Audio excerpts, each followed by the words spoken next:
Talk powerful, inspiring, and coming to you live, bringing you stories of people like you and me, busting through and living life full out.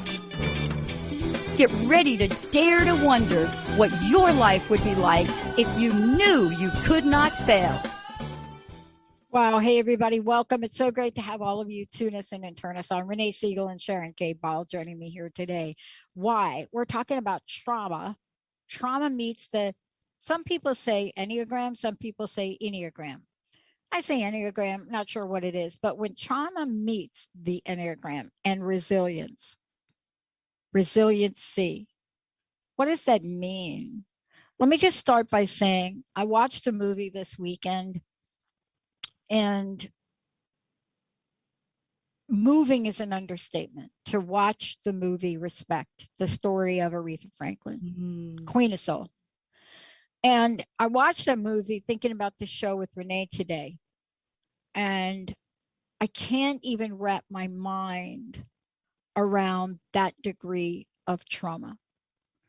And today we're going to take a deeper dive into talking about this, but to talk about these conversations. You know, Renee is going to help us not just understand, what life looks like or does look like based on who and how we show up. But more importantly, she's got a brand new book coming out. We're going to announce it today, co-authored with Sharon K. Ball. And they're both here today so that we could take a look at trauma. What is it? Is it something that you experience in life? Is it an event? Is it a global phenomenon? What is happening when we think about the word trauma? Once upon a time, there was a very clear description and definition of it. But the world we live in today, those of us in my profession, we're having to change it. We're having to look at things differently. But if you watch the movie about Aretha Franklin's life, you will know one thing and one thing for sure. That is a story that many of us did not know was part of her journey. Today, you're going to get to work with somebody that is just incredibly connected. As an educator, a marriage and family therapist, somebody that understands the inner workings of the Enneagram, but more importantly, you're going to find out what that means. Sharon is joining us here today to talk about the connection of what it means for all of us to grow. How do we connect with ourselves? Do we have a preconceived notion about who we are and what we are and who are we to become in the world? And so today we're going to talk about what these types might look like, but more importantly, we're going to take a look at what, Renee is bringing forth in her book. And more importantly, we're going to talk about what the message is. Welcome to both of you to the show. Thanks for having us. I'm really, really excited to be here. This is Renee Siegel and Sharon and my co-author. I'm so happy to have Sharon. I'm going to let Sharon talk about unpacking the whole notion of like what is trauma and kind of the organization of the book. And then I'll jump in a bit. Yeah, I think it's a great place to start because I think our perception of trauma has changed. And I think most people don't know what it is and don't even know that that is what they're experiencing in the world today. And I also can't wait to hear, Sharon, whether or not you think it's happening more often now than it's ever been. Sharon, it's great to have you. I love that question. I'm going to start backwards with what you just said. Is it happening more now than before? And I just think we know more about it now. I think it's always been happening, but we didn't know how to recognize it, address it, and see it for what it is. And that goes back to your first statement, what is trauma? And, for us, when we write in this book, it is the experience of something that floods you, that's disturbing, but it's the experience in your body, not just an emotional experience, it's a body experience. So this could be anywhere from emotional verbal abuse, which sometimes gets overlooked and is not recognized as traumatic, all the way to a full-blown natural disaster, the fires going in California, the hurricane on the South Coast, and anywhere in between. So it's an event or an experience. that floods your body, it overwhelms you, and you don't know what to do with it. So it kind of shuts you down. Now, this is not like a stressful event. Renee and I talk about this in the book. It's not like your alarm in the morning going off like it did with me this morning. And I'm like, that can actually be helpful, you know? So stressful events are not traumatic in nature, but all traumatic events are stressful at some level, if not at a very deep level within your body. And I think that, you know, when we're talking about this, right, you know, we're talking about, first of all, an understanding, because if we don't have a sense of what's going on, if we don't have a sense of this, it's not really clear that we can do anything about it. Right. And that's what I think is the insidious nature of what we're experiencing today. Insidious is one of my favorite words now when we talk about things like this. I mean, it's like a word that, you know, nobody has studied the word, but it's a word, right? Mm-hmm. And I love the word to describe what's happening and what you're bringing forward. And what you just said, Sharon. Renee, for you, I mean, this book and writing this book, this has been an important conversation to open up the world of understanding for me. Mm-hmm. Tell us more about the book, but, you know, tell us behind the book, who are you trying to help? Who is the message for? Because I think that's so important in the world today, Renee. So I didn't hear your whole question because it froze for just a minute. So could you repeat the question? I'm sorry. Yeah, it's tell us about the book in terms of, you know, when people rise up and bring a book forward, they bring it forward because there's a powerful message in it that you want the world to hear. Yes. And, you know, let's talk about what that message is. Let's talk about the book, but also, you know, who is the book for? Yes. Because if we're talking about trauma, let me generalize. We're talking about trauma. There's a lot of people that are having experiences of burnout, exhaustion, beyond stress, immobilization. I could go on, but I'd rather you go on, Renee. Yeah, well, thanks for the question. And what prompted us to write the book, both of us are clinicians. You know, I was educated as a marriage and family therapist. I work as an addictions therapist. So I've seen a ton of trauma, both in relationships and in addictions for sure. Sharon's a licensed professional counselor. And we noticed that in our practices, we were just seeing a lot of trauma. And we both are Enneagram teachers and master teachers too. So what we both noticed was that if we looked at the distinct way a particular personality type was handling or managing a traumatic response, it looked different than many of the other types. Yeah. And the pandemic lent itself to exposing that in a magnified way. You were isolated from those people that you loved. You were getting fear messages and on a daily basis. It was global and not just, in your neighborhood. Your travel was restricted. Your limitation to not just your family, but your colleagues and friends. I mean, all of these kinds of things were happening. And we knew that the rate of seeking mental health treatment was skyrocketing. But what we noticed specifically was that if you looked at how people through the lens of their specific Enneagram type were strategically trying to manage all of this, it looked a particular way. And it was like, oh my goodness, we really need to write about this. And not just as trauma is unfolding in the world and we're understanding more about it, but how the Enneagram specifically has an important way of lending even a more specific, exquisite look at trauma. And so we came together and decided to write a book about trauma. And we address in the book not just natural disasters and the pandemic, but we address lots of other types of trauma: sexual assault, family violence, complicated grief, lots of types of trauma, addictions, and all sorts of things, in addition to the fact that everybody who is existing and breathing right now has experienced, because of what's going on in the globe, some level of trauma that they might not have recognized or experienced before.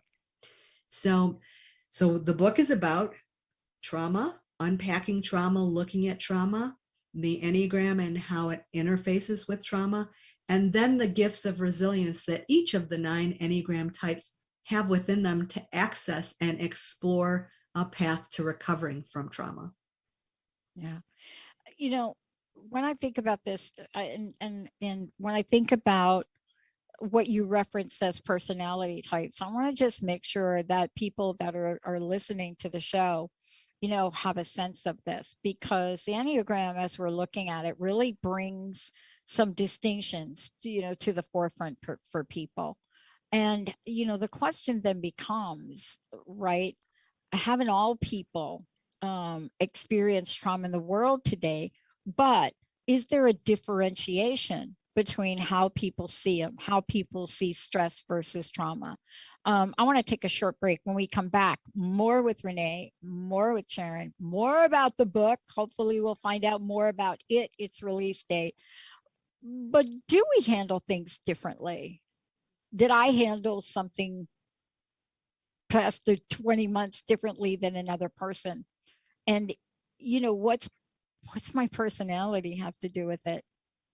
Maybe everything. Stay tuned, everybody. We'll be right back. All clear.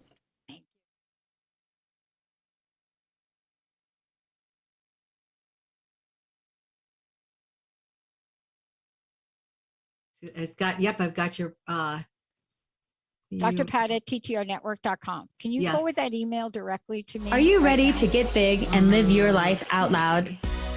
Tune in to Get Big Out Loud Radio, exploring life through the lens of curiosity and compassion. With me, Carrie Knudsen, joining Dr. Pat live every second Monday at 10 a.m. Pacific on TransformationTalkRadio.com. I will offer ideas to transform what you are thinking into conscious action. If you want to get big and live your life out loud, visit me at KnudsenSpeaks.com. Are you ready to find out who you really are? Are you ready to have fun and listen to the soul part of yourself? Indulge in a deeper meaning with Laura Goldstein, host of Coffee with the Universe. This show will awaken that true self hidden deep within you and will get you energized on who you were created to be. So go ahead, grab your cup of joe and experience Coffee with the Universe with Laura Goldstein on TransformationTalkRadio.com. Yeah, whatever that one is. That'd be great. Look for today. Let's see here. Let me know when you're ready to come back. Okay. Give me 1 second, Benny. Forward to, and your email is Dr. or Pat at the doc. Nope, Pat? Dr. Pat, send it to Dr. Pat at TTRnetwork.com. Dr. Pat at TTR Network. .com. I typed it in the chat. Yeah, but I didn't pick. Okay. Yep, Benny, you can bring us back while this is going on. Okay, stand by. Okay. Hopefully you've got it.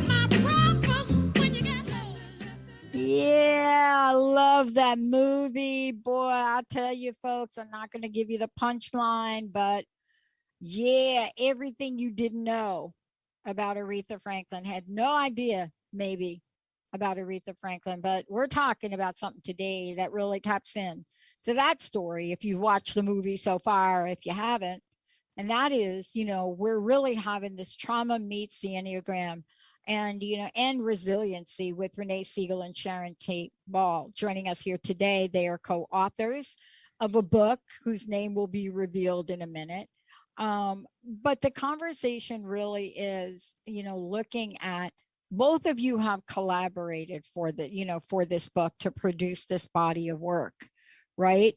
And the question really becomes, has everybody experienced trauma? You know, has everyone gone through trauma with all that's going on in the world today?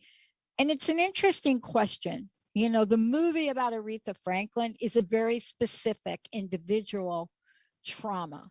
And by the way, that experience Aretha Franklin went through is happening and has happened more than people even know. The statistics on that level of trauma, sexual abuse, just don't even touch it.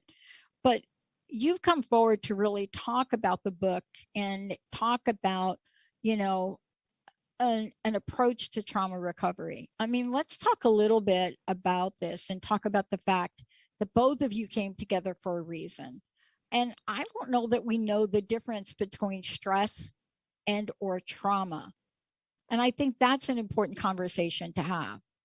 Renee, you want to take that? Start off with that? Yeah, I'm actually going to turn it over to Sharon to talk about, because she started to talk about, the alarm clock going off, and that's stressful, and that's good stress because some of us would never even get out of bed. So that's right. I'm going to let her unpack that even more, because I think she laid a really strong foundation for that conversation.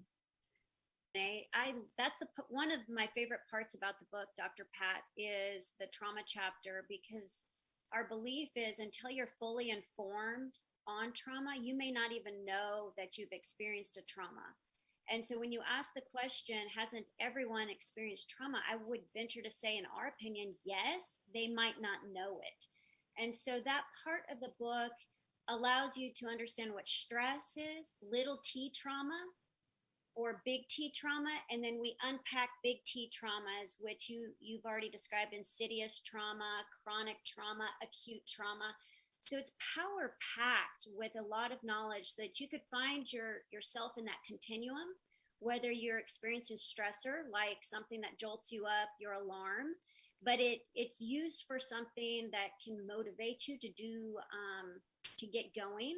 So you might get a little shot of cortisol, and that gets you up and out of bed, but it doesn't last. The anxiety from that stressful occurrence doesn't last longer than maybe a day or 2 days. You can go back to your normal way of life. Little t traumas are a little bit longer. They're symptomatic in nature, or their symptoms in nature are longer than stress. And that could be something like a really difficult divorce. It could be a car accident, but nothing really major. You just feel sore and you're out of work for a couple days, but you get back to normal life. Big T traumas impact your life significantly and your daily function. And we're looking at past 30 days typically, because an acute trauma is between 0 to 30 days, and the symptoms will last. So when you think of big T traumas, you're really wanting something that disrupts, you're not wanting it, but it's something that disrupts your body, your emotional response for longer than 30 days.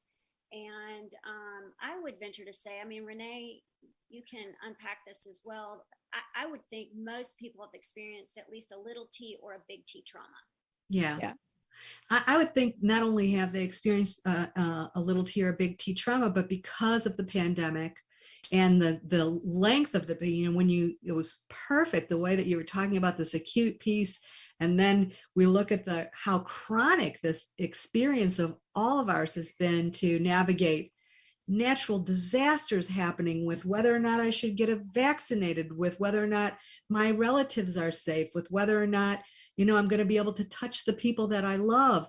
And all of these kinds of things have been going on for a long time. So that's where I think everybody has touched into a significant trauma. And I also want to add one thing that you talked about earlier, Sharon, and just to have our listeners and viewers really hear that the body is involved in this. This is not just an emotional, not just because our emotions can really be difficult for us, but this hijacks our ability to function and access clarity and discernment and making good decisions, all of those higher level intellectual functions. But it really has a strong set of symptoms that show up in the body. And maybe you'd like to share some of the more common things that show up in the body so people can maybe see whether or not check in with themselves around this too. Yeah, I love that, Renee, because we know that the body can take kind of a snapshot of the trauma.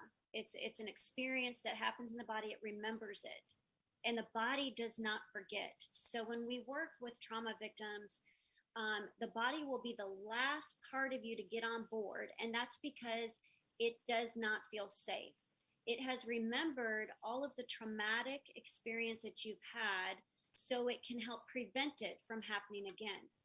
And that's important. And that's a good thing. However, it's good until it's not helpful for you. You know, you might be in an actual safe place and still your body is responding in a way as if you are not safe. So some of those symptoms might look like heartbeat, beating fast, going blank. You know, if you're nervous, anxiety can make you go blank. It can be illnesses. Your immune system can be destroyed by chronic traumatic experiences. Even an acute trauma, when you're not having the ability to process it, it will continue to go on and on. So that will wear down the body. There are many, and that's the other part, Renee, about the book that I love. It's a small portion of the book, but it goes through all of the different systems of the body that can be affected. Right. Yeah. And just one last thing about the body is that although it's the last piece we often recognize, it's kind of where we have to start oftentimes to reclaim. We got a little clue here, reclaim ourselves and come back on track. And the field of psychology and mental health has often ignored the role of the body. And we really very much throughout the book talk about the systems and even the practice interventions that we include in the book. So many of them are body-based, because if we're not grounded in our body, our central or our nervous systems can't feel regulated. They feel really, dysregulated. Hence that phrase that you hear so often related to trauma: I'm in a state of fight, wanting to run away. Wanting to fight, flight, wanting to run away, or freeze, feeling kind of paralyzed.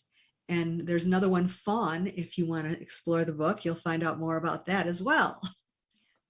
And what I want to ask you both about is, when you're looking at not just laying out the problem as beautifully as you've done in the book, but really connecting the dots. There are a lot of dots you connect in the book for me. And what do I mean by that? And certainly bringing up the aspect that the body has really been left out of so many conversations.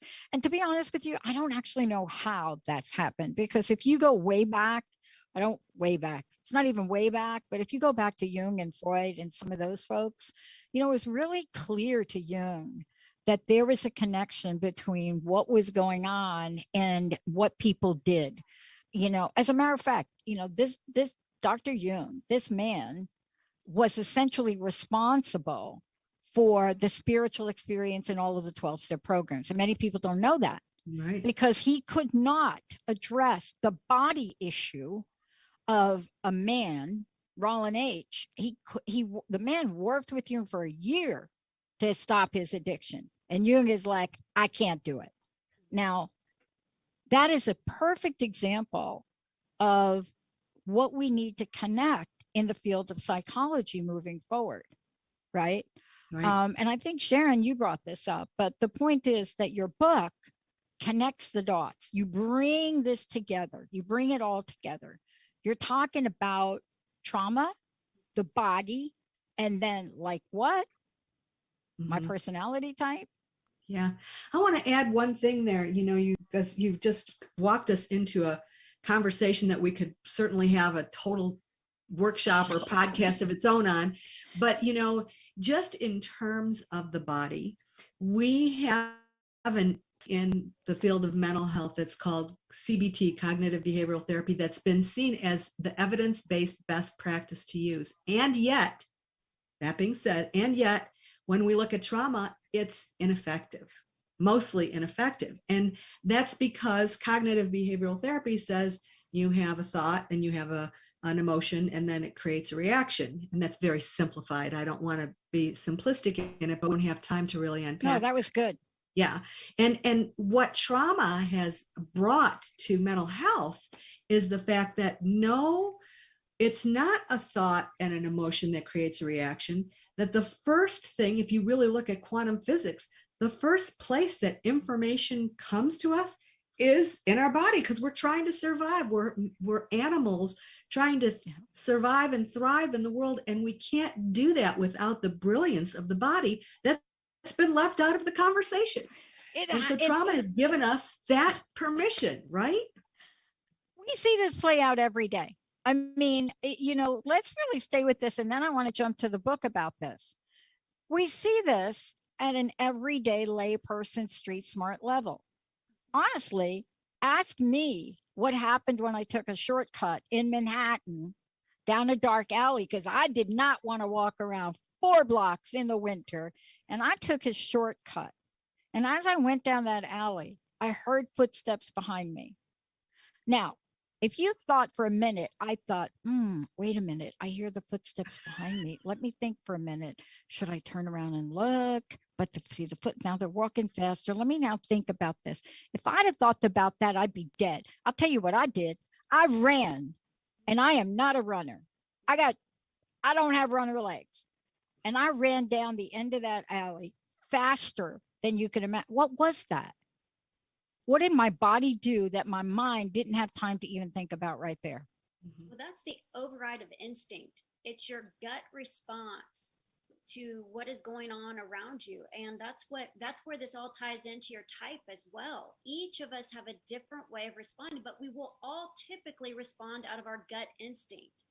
And that's what we've left out. So if we respond with our body, with the initial reaction, then just as Renee said, we have to heal our body with the first step.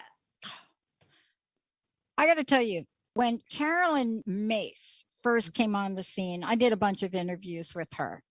And some of my toughest interviews were with Carolyn Mace. But then after I got to know her, and after she called me stupid 3 times in an interview, jokingly, but the listeners didn't think so, I never forgot why she did that. Because Carolyn's whole thing is, you have a tissue issue. And it was such a brilliant move on her part to really zoom into a hot button of mine and then target it to see how I would react. And when I heard the term tissue issue, I don't think to this day, and hopefully your book will help us understand what that meant, because she didn't really take it to the place that you took it. But somebody that gets called stupid by a Carolyn Mace in a show might go crazy. I laughed my butt off, to be honest with you. So I don't know how the personality type and what we're going to talk about, what you have in the book, because I think this is brilliant. If that would have been Linda on the other side of that interview, right? I can only imagine what the response was going to be. But me, I'm like, okay. I said, Carolyn, it is not the first time I've been called that. But guess what? You're on my show. Stupid is as stupid does, right? Let's take a short break. When we come back, what is it that we need? What do we need? Why did Renee and Sharon write this book?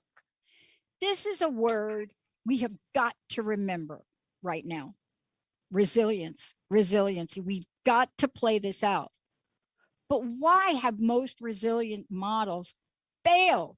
I'll tell you why, but I'm not going to tell you why. They're going to tell you why, because they have the solution in the book. Stay tuned. We'll be right back. All clear.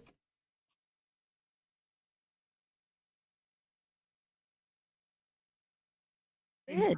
And what happened, she did it jokingly. I mean, I've done so many interviews with Carolyn, but she did it jokingly. But here's what Tune happened. in to The Truth is Funny with Colette Steffen each Wednesday at 8 a.m. Pacific, 11 a.m. Eastern on TransformationTalkRadio.com. This hit show will have you thinking outside the box and riding the wave of infinite potential. Join Colette on the Higher Self Network, inspiring listeners to shine their brilliance and ensure success while roaring with laughter as they recognize the humor of the giant cosmic joke. Visit thetruthisfunny.com. Right. Welcome to Soul Activation Podcast, a world-class podcast it's a of great way to insight talk about and personality. That's what I'm inspiration hoping we with the talk about renowned now when we healer come and back, coach, because the body of the Suzanne book, when I was Alexandria. reading the copy In that I- this series, she dives tell deep people into the the name of the book? When can magical I ask sea you of to tell you, people the name of the book? place in you that's And ready how- to when can we activate. do that? Tune in Now? live every second and fourth Monday at 2 p.m. Pacific, 5 It p.m. doesn't matter Eastern like what on it is. I think we should tell people, because remember, this transformationtalkradio.com. interview is going to be distributed over and over and over. Stuck in a roundabout of I dysfunction? could keep Stop calling it the circling book. around difficult Yeah, no, issues and find out what's been Sharon, holding you just back. to- Sharon, Learn just how to to touch speak base your with truth you, to power with host reclaiming Dr. you, how Kathy the Enneagram Obear. helps you Create discover real resilience change with from smart impact tools and trauma. smart strategies. Yeah. And No can we frills, then go no in this fluff, last just part to life-changing that part? conversations to How help the get you Enneagram where you helps. want to Can we be. go to that part? Extend So your I reach thi- and I become think an we should agent talk for about real the change with types, Kathy a little bit Obear. about the types For of more information on abilities Kathy of the and her type work, 2 trauma. please visit And even though they sit in drkathyobear.com. different, That's triads of being a body type or a heart type or drkathyobear.com. that we still Tune in to the all need to show start with, Heart resolving Change the body, Consciousness and then we can with talk me, about Dr. resilience Trish and DeRocher, name the book. as And I stories think of maybe we inspired should- activism we should come start to by life. giving the name of the Listening book to and then by conversations giving the name of the with book your and how favorite to- authors, change makers, and many more who practice inspired spiritual activism and transform vulnerabilities into sources of strength. Let's be inspired together through my show, Heart Change Consciousness, on TransformationTalkRadio.com. Hi, I'm Patricia McNair, host of Divine Guidance with Patricia, and I'm here to help you live a more authentic, spiritually connected life. Join me every first and third Wednesday at 9 a.m. Pacific on TransformationTalkRadio.com. Being who you are in everyday life is the key to unlocking soul wisdom within that our whole self already knows. Get ready to embrace your spiritual, mental, and emotional well-being. Your whole being in your connection to spirit. We will explore Earth's guidance, divine truth, and love, past life lessons, and so much more. So listen in to Divine Guidance with Patricia and join in your personal adventure to triggering, opening, validating, and being all that you are. For more information about me, visit divineguidance.earth. Personally. You know, when I found out what You're my driven, Myers-Briggs and score it was, totally I was like, shows. okay, Your career is cool, that taking off. explains You're everything. killing it But in the my mom boss game. wanted to But did your remove me health from the needs make it job on the because plate of this it. week? Tune in to the Boss Up She says, Babe "You radio can't- show, you can't where be in a Carissa leadership Adkins position. helps You're an babes show up, INFP. boss up, and thrive. Every second like and an fourth introvert, Tuesday at and you're a 12:30 feeling p.m. type. Pacific How are on you gonna manage people? TransformationTalkRadio.com. I said, "I'll open my Become door. the I won't boss keep my babe door shut you were meant myself to be. To sign up for one of Carissa's And I group did. I coaching opened my door. programs, So visit people in the morning when they came in, they said hi to me, my door dailyhustle.com. is open, but I would always shut my door because I was trying to get myself focused. So Ready I to come could, back in? but I would shut my door. Yeah, Benny. Say bye. Thank you, B. Hey everybody, welcome back. Welcome back. This is so great to have Renee, Siegel, and Sharon K. Ball join us here today. They are co-authors of a book we're about to tell you about today. But more importantly, it is this book that enables us to understand and look at trauma in the world, trauma we're experiencing, understand it, understand the differences, but also more importantly, understand what the impact of that is. You know, if you listen to the last show that I just did with Jennifer, you heard me talk about my research on what is called affect in the world. Affect is, how do you respond to things? How do you feel about it? You know, how do you then have social behaviors about it? You know, but none of that has to do with the body. And it is a conversation that gets left out across the board, but not today. Renee, Sharon, thank you for today. Renee, can you tell us about the book and also how we can find out about each of you? Sure. So we're going to give you the title of the book because it's brand new and hot off the press. We've gone through all sorts of ways of examining how we wanted to title the book. But the book is called Reclaiming You: How the Enneagram Helps You Discover Resilience from the Impact of Trauma. And the Reclaiming You is because there is something innately present in each of us that exists, that's covered up, and we have very, very little access to while we're traumatized, that we're working to unpack and reveal. And that's a gift of resilience that each of the Enneagram types have. And so we're hoping that the Kindle edition of our book will be available on December 1st, and usually 2 months, 60 days after that, they're on the shelves in hard print, and they'll be available through Amazon and all the other places that you generally get books. And if you want more information about each of us, I'll start first. You can find out about me, Renee Siegel, at my website, which is yourpurepotential.com. That's the letter U, the letter R, the word purepotential.com. And Sharon, take it away. Yes, so Renee, I love the name of the book, Reclaiming You. And for many reasons, but for one, I have so many people come into my office who are either survivors of trauma or family members who have had someone who's been traumatized. And one of the questions they'll ask me is, where did I go? I don't feel like me. What happened to me? And I'm consistently saying you're still there. Like, you're there. Hold on. Let the process unfold. We're going to find you again.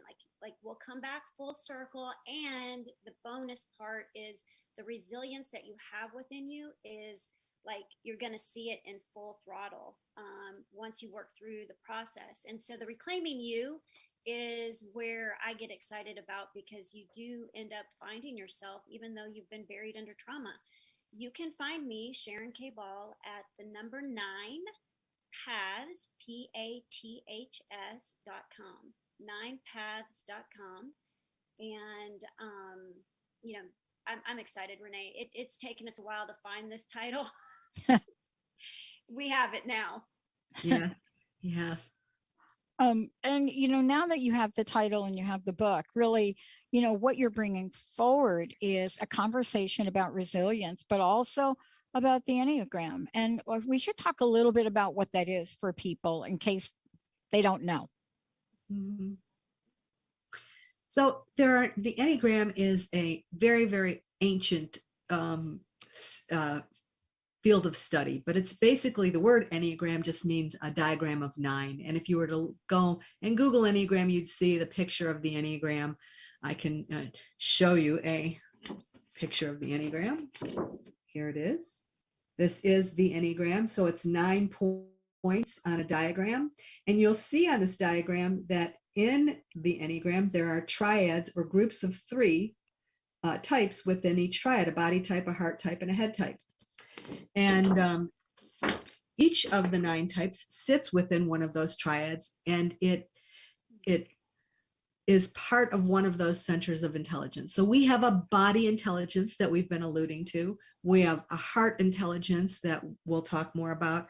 And we have a head intelligence that we generally pay attention to. So we talk about intelligence in general, we're generally paying attention to this part of our intelligence, the part of us that strategizes and maps and uses discernment and this, that, and the other, that goes offline during trauma.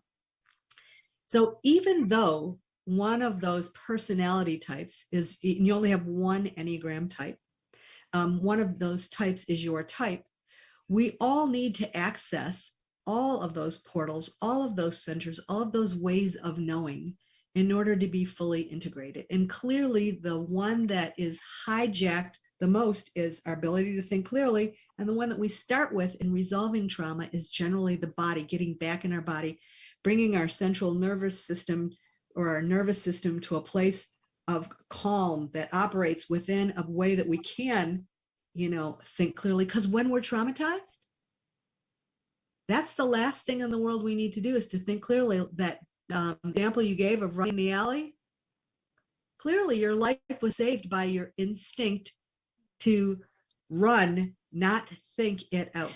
So Sharon, would you unpack more about the Enneagram and the types and these centers and all? Well, in each center are 3 types to make up our 9 types. And what I love about the book is we unpack for each type a vulnerability to trauma and a resilience factor towards trauma. So each type, Dr. Pat, as you were talking about earlier on in the show, do we all respond to trauma differently? How do we do this? Yes, we believe so. And if only we ourselves knew our own type, if only our spouses, our family members, if only our clinician who's working with us to resolve trauma knew how we were uniquely designed, even, like the fingerprint, we each have our own fingerprint design. How we respond to trauma and heal from trauma is going to be unique as well. And that comes from our personality type, as well as environmental factors from growing up. The whole shebang gets, stirred up into this little pot of stew. So it's important to look at that trauma resolution and moving towards resilience as unique. That's one thing. So each type does. And Renee, the vulnerabilities that each type has, and then the resilience is so key. And each story that we unpack with trauma, of a trauma story, we also give readers the idea, if you're a different type, but you were found in that story, let's say domestic violence, here's how your type would show up. Here's how you would be vulnerable to domestic violence. So I want to give you an example. I'm a type 3, and let's say I was trapped in domestic violence. My vulnerability to that domestic violence as a type 3, the achiever, the performer, the one who's like all about getting to the end game or worried about what other people think, I might be a good secret keeper. And in abusive situations, secrets are very powerful anyways. But then when you add my overlay of type, I might keep secrets and not ask for help even extra long because of my type. And then my resilience trait, Renee, what would the type 3, even coming out of a domestic violence situation, what might my type 3 find their way out? Something good about me. Please tell me there's something good. There's tons good. There's tons good. But trying to find a solution. I mean, 3s have just this innate resilience and desire to fix it, to find a solution that's effective and proficient, and considers lots of things in terms of doing it well. And so they might, type 3 might find a lot of resources that are available and really be clear about which ones are going to be the most effective resources. They might, instead of just looking at a large body of resources, they'd be very clear about which ones were close to their home and which ones were accessible, and how they were going to be able to get there and think through once they're in a safe position. And this is where the body plays such an important part. So once the nervous system is in a calmer place, once we can create that sense of a little bit of calm, then the 3's resilience skills of performing, being effective and proficient come back online, and they can move through trauma differently than another type might, because not every type can do that at all. Yeah. This is really, for me, when I think about this, I think about how you've brought together different aspects of who we are for an end game. And the end game, I believe, is this idea of resilience. And, I love the question, tell me something good about my being a 3. And I'm sure that people look at that and they don't look at what's good when they find out a result. And, the conversation that becomes, tell me something good. But the point is, there's good in all of the types. And I think we have to really think about that, because I think what you're saying is, if we understand this, then we're going to understand how we react to trauma. We're going to understand maybe what happens with us along the way. And then, based on awareness, we can then create a pathway to resilience, because I think that's what you're talking about too. And resilience isn't just like its old reference, and it is an old reference, which talked mostly about the mental state. We're talking about a resilience holistically. We're talking about the whole of us, aren't you, in this book? Mm-hmm.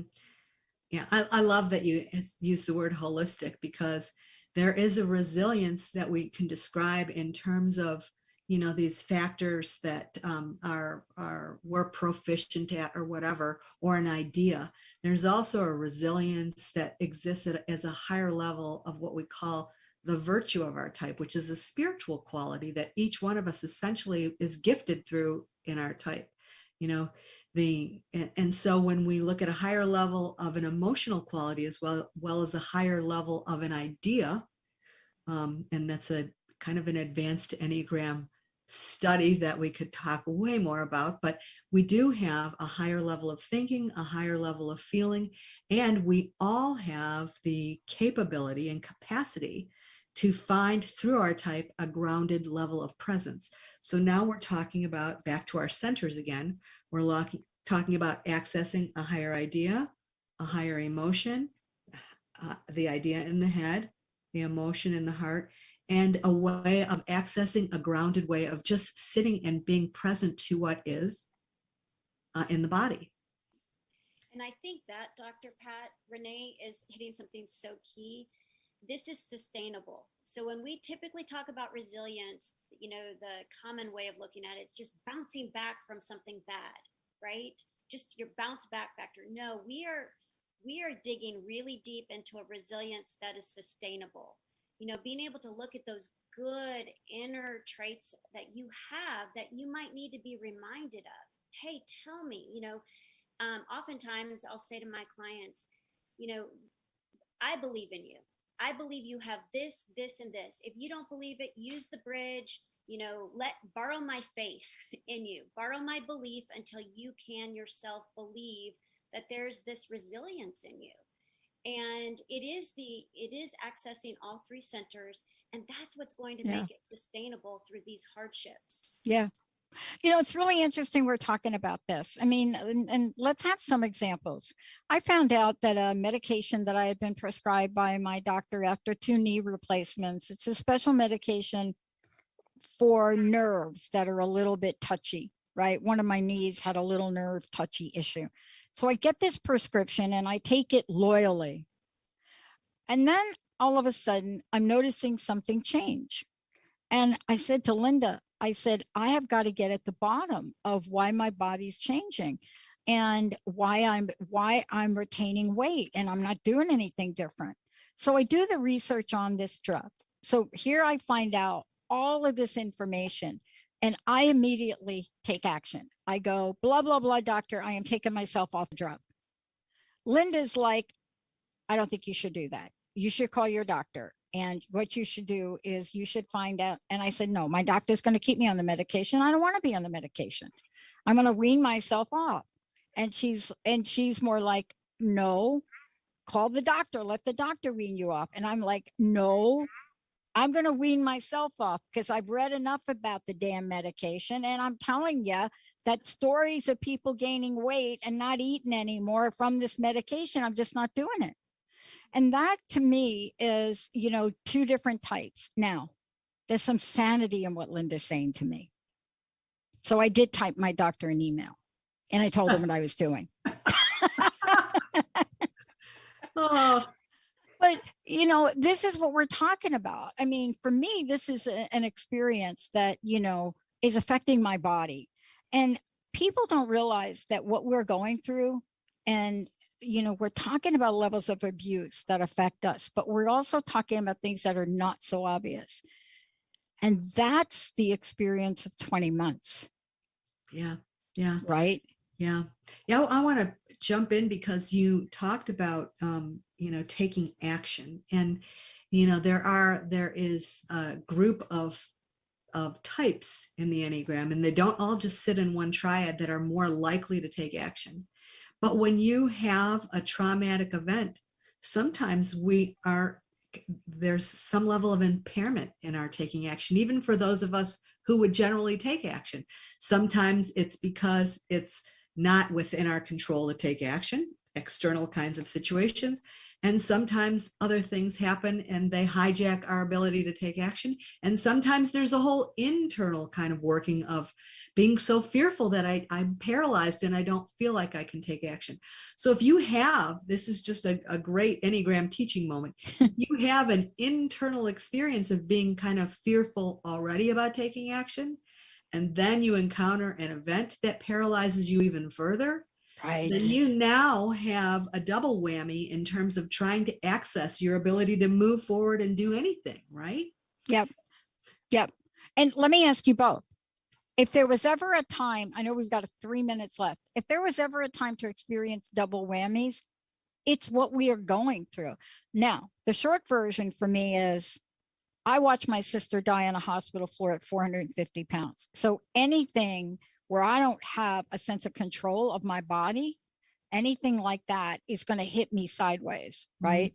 And I will jump to action, whether or not I should get off that mat. There's something that I'm going to do. But this is the world we're living in. Some people will take action in response to trauma, and it may not be for the benefit of who they are. And isn't your book providing us a pathway beyond understanding, but a pathway to understand to the point where we can gain resilience in the world? And that's my last question for each of you. And again, thank you for today. Please tell people how they can find out about this. You want to start? Yes, so I'm excited, Dr. Pat, because when you say how can people move forward, I think collectively we all need this book. In order for us to heal the emotional trauma of the pandemic, we all need to be reading about trauma. And then you're right, the pandemic sits right above whatever was underneath individually. And then, it's kind of like being pushed down. And so you can find the book, hopefully will be released first. My website is 9paths.com, and Reclaiming You is the name of the book. You can put in your email address, and Renee, you said Kindle versions will be free, correct? Kindle versions through anybody who submits their email address through watching this show until our release date on December 1st, we'll collect those email addresses and send a Kindle version free to anybody who subscribes. And you can find out, or you can sign up at my website, which is yourpurepotential.com. That's the letter U, the letter R, purepotential.com. And our book, Reclaiming You, How the Enneagram Helps You Discover Resilience from the Impact of Trauma, is what we're here to talk about today. And we are so thankful, Dr. Pat, that you gave us the platform and the opportunity to speak with your viewers and listeners about this important topic. Thank you. It's very important. Yeah. And the book is brilliant in the way you've laid it out and explained to us what we may be experiencing in terms that we can understand. And hopefully this will be able to take people on that pathway, the pathway to healing. Right. Yes. Sharon, comments, anybody? I'd love to know your personal message, each of you. What do you want to leave us with? Well, I think for me, it's you're not alone. You're not alone, and there's always someone who you can talk to about trauma and reach out. Trauma can make you feel like you're the only one, and you're not. Yeah. And I just piggyback on that. I think the idea that we sit in any type of discomfort all by ourselves, that sense of isolation is awful, and you're not alone. Everybody has an experience right now, even if it may not be the exact same experience of you that you had of trauma, and do reach out.